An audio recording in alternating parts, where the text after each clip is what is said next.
సామర్లకోట మండలం కృష్ణరాయపురం మాధవపట్నం రహదారిలో రోడ్డు ప్రమాదం జరిగింది. సామర్లకోట వైపు నుండి కానిస్టేబుల్ శంకర్ కాకినాడ వైపు వెళ్తుండగా అటువైపు నుండి వస్తున్న కారు ఢీకొట్టింది. రెండు వాహనాల మధ్య జరిగిన ప్రమాదాలు ఇటు కానిస్టేబుల్ శంకర్ అటు కారులో ఉన్న ఒక మహిళ కూడా తీవ్ర గాయాలు పడిగారు. బాధితులను కాకినాడ ఆసుపత్రికి తరలించారు.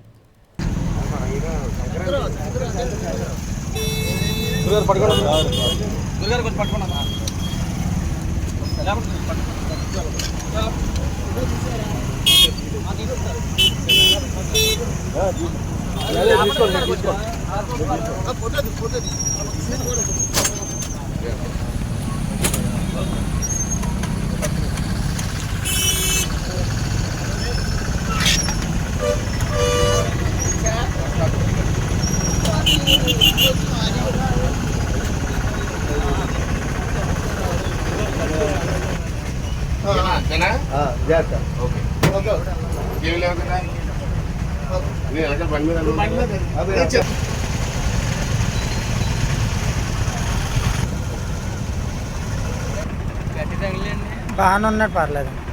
మనిషి పడిపోయాడు. బైక్ అండి, కానిస్టేబుల్ అండి ఆయన.